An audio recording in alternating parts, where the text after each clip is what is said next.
Hello, and welcome to the History of Philosophy in India by Janardhan Ganeri and Peter Adamson, brought to you with the support of the King's College Philosophy Department and the LMU in Munich, online at www.historyofphilosophy.net. Today's episode, Kingdom for a Horse, India in the Vedic Period. When you consider that they can't talk, animals have played a surprisingly prominent role in the history of philosophy.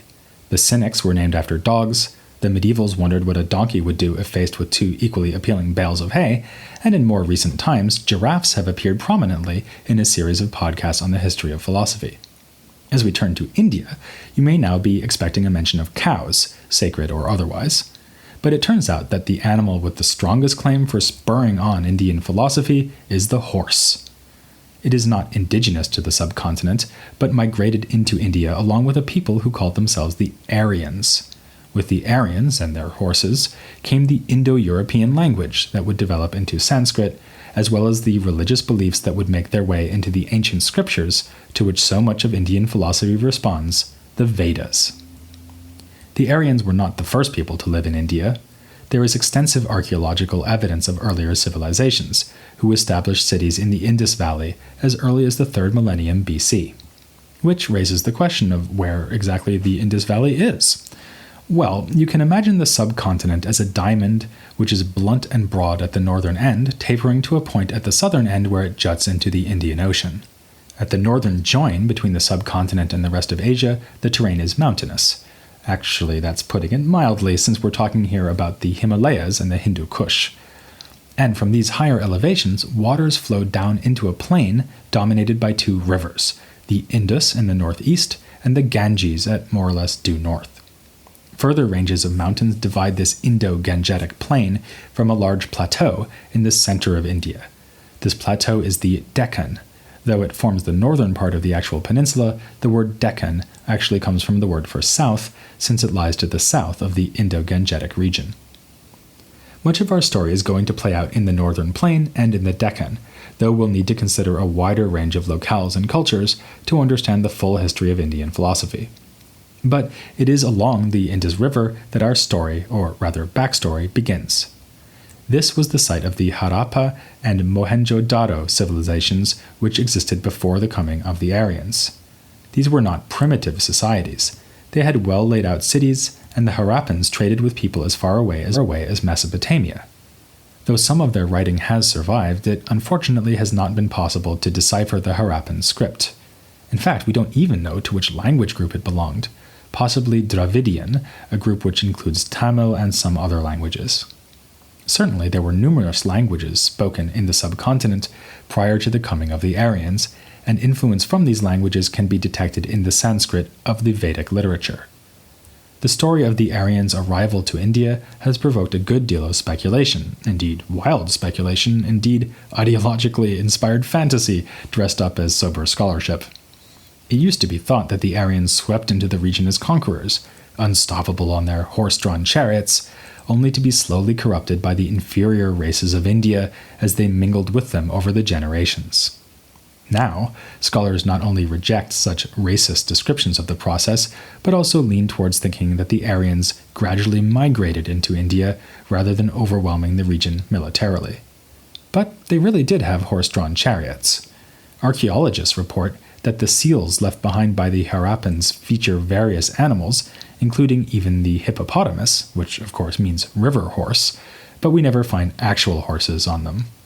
This makes for a striking contrast to the revelatory texts that preserve the Aryans' religious traditions, the Vedas. They mention horses with great regularity, and even put them at the center of one of the most important rituals. In the famous horse sacrifice, a stallion would be allowed to roam free for a year before being killed and dismembered, the parts offered up to the gods. This was a ritual that could only be carried out by a king with the assistance of priests, who were not just skilled intermediaries to the gods, but also handy with a knife.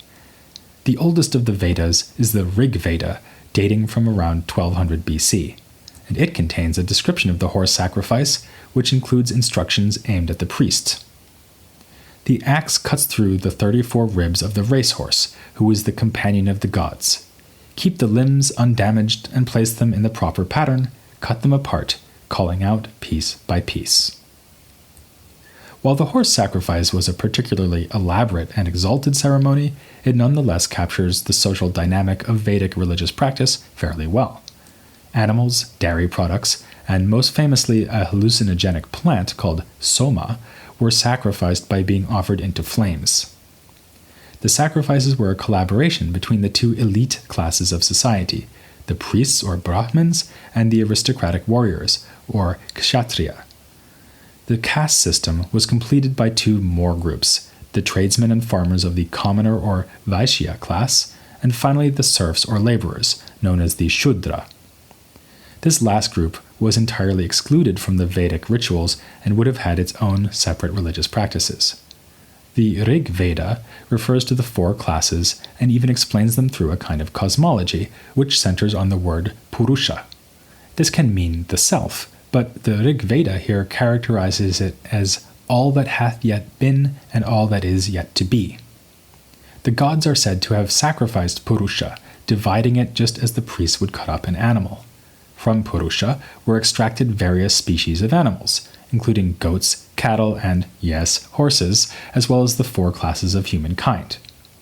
When they divided Purusha, how many portions did they make? What do they call his mouth, his arms? What do they call his thighs and feet? The priest was his mouth, of both his arms was the warrior made. His thighs became the commoner, from his feet the laborer was produced. With all this talk of archaeology, migrations, economic stratification, religion, and horses, you may have the mounting feeling that you're listening to a history podcast instead of a history of philosophy podcast. But with this passage, we have arrived at central themes of Vedic thought, themes with far-reaching philosophical implications. The beginning of the passage equates Purusha with all things. The later texts known as the Upanisads will build on this and similar suggestions in the Vedas to argue that a knowledge of the self, Purusha or Atman, is tantamount to a knowledge of the whole world. But the Rig Veda isn't simply saying that there is an ultimate unity between the self and the universe. It suggests that reality can be divided into natural parts, much like a skillfully butchered sacrificial animal. In our passage, this becomes a kind of justification for the class system of Vedic society. Obviously, this looks to our eyes like a self-serving account, representing as it does the interests of the Brahmin and Kshatriya classes, the very people who carried out and benefited from the sacrifices described in Vedic literature. But there's more here than the cynical rationalization of an elitist culture. Again and again, the Vedas and Upanishads draw systematic parallels between the parts of human or animal bodies and the parts of the universe. At the risk of beating a dead horse, let's consider another example featuring the Aryans' favorite animal. The very beginning of the Brihadaranyaka, or Great Forest Upanishad, consists of an extended analogy or even identification between the parts of a sacrificial horse and the parts of the cosmos. The head of the horse is the dawn. Its body is the year, its back the sky, its feet the days and nights, its bones the stars, its flesh the clouds, and so on. The passage concludes, "When it yawns, lightning flashes. When it shakes itself, it thunders, and when it urinates, it rains. Its neighing is speech itself." The Upanishads tell us that when we understand the parts and powers of horses and humans, we travel a path from microcosm to macrocosm. Studying the structure of animals and humans is a way, even the way, to uncover the hidden structure of all things. The priest himself is a paradigm case. We read somewhat later in the first section of the Great Forest Upanishad that he is Brahman personified, a whole world in himself. This holistic philosophical understanding was the stock and trade of the Brahmin class. It was they, and only they, who had expertise in the fine points of ritual and insight into the nature of the gods, which is why their assistance was needed by the warrior aristocrats of the Kshatriya class. Thanks to the rituals carried out by the Brahmins, the Kshatriya could hope for divine favor, which might bring insurance against calamity, large and healthy families, and ever-increasing wealth. More ambitiously, they could turn to the Brahmins for an explanation of the origin of all things, as suggested in the verse of the Rig Veda, "As one all ignorant for the sake of knowledge I ask, unknowing, those who know, the sages, what was that one who established and fixed firm these world's 6 regions?" And what did the know-it-all Brahmins get out of the deal? It's here that the cows come in. Many times in the Upanishads, a sage is promised head of cattle in return for their wisdom. This can even be the occasion for gentle comedy. A philosopher comes to court, and the king asks him whether he is after cows or subtle disquisitions. "Both, your majesty," replies the philosopher. The Upanishads show that within the symbiotic relationship of aristocrat and priest, the knowledge claims of the Brahmins did not go unchallenged. Another remarkable passage of the Great Forest Upanishad describes a dialogue between a king named Ajatashatru and a priest named Dripta. The priest offers to give an account of Brahman, or fundamental reality. Naturally, he's offered 1,000 cows if his statement is deemed convincing. The priest begins by suggesting that Brahman resides in the sun, a proposal instantly rejected by the king. The sun may be the greatest of all beings, but it is not to be identified with Brahman itself. A long chain of further ideas follow. Brahman is in the moon, in space itself, in wind, water, sound, or body. The king slaps down every suggestion, using almost the same words each time. Finally, Dripta admits defeat, and asks to learn from the king instead of the other way around.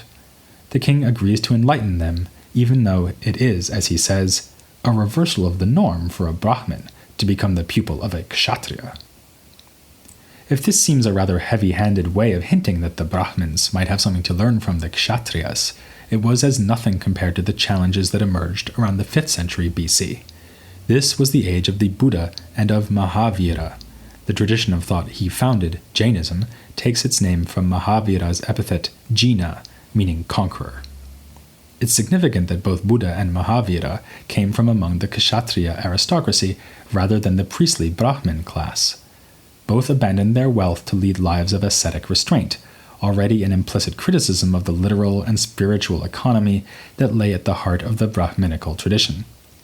Sometimes the criticism was more explicit. Buddhists and Jainas increasingly raised doubts about the efficacy of Vedic rituals, and the very possibility of attaining the kind of understanding claimed by the Brahmins. It's no wonder that Indian philosophy early on developed an obsession with the methods that might lead to knowledge, since knowledge was the commodity that earned the Brahmins their very livelihood. In these debates, an elite way of life, and not just epistemology, was at stake. But Buddhism and Jainism offered something more than mere criticism of the Brahmanical system of thought. Indeed, they promised their followers something that could not be achieved through any ritual: liberation. The classic texts of Brahmanical culture already allude to one of the beliefs we associate most readily with the Indian tradition: the cycle of reincarnation. In an oft-quoted passage of the Bhagavad Gita, we read, "As a man casts off his worn-out clothes and takes on new ones, so does the self cast off its worn-out bodies and enter new ones." Rather than being relieved at the prospect of returning again and again to bodily existence instead of dying outright, Indian thinkers often set as their goal a liberation or escape from the relentless cycle. Consistently with the exaltation of knowledge, so typical of Vedic literature, one of the later Upanishads states, "When a man has understanding, is mindful and always pure, he reaches that final step from which he is not reborn again." The Buddhists and Jainas duly offered their own versions of liberation, with the Buddhists subjecting to a radical critique the very idea of a self or soul that could pass from one body to another. From what's been said so far, you may have the impression that these dissenting schools were insurgents against the elite, a kind of living rebuke to the religious beliefs and power structures of ancient India. But, of course, Buddhism would itself develop into a major world religion, and this process already began in antiquity. The Buddhists may have been dismissive of the rituals outlined in the Vedas, but they had their own alternate forms of religious observance. For instance, different burial practices than those used in the Vedic tradition. As for the socio-economic position of the Buddhists and Jainas, it did not take long for the elites to adopt, if not co-opt, the new teachings. We see this with the rulers of the powerful Mauryan Empire, which held much of the territory of the subcontinent in the period around the 3rd century BC.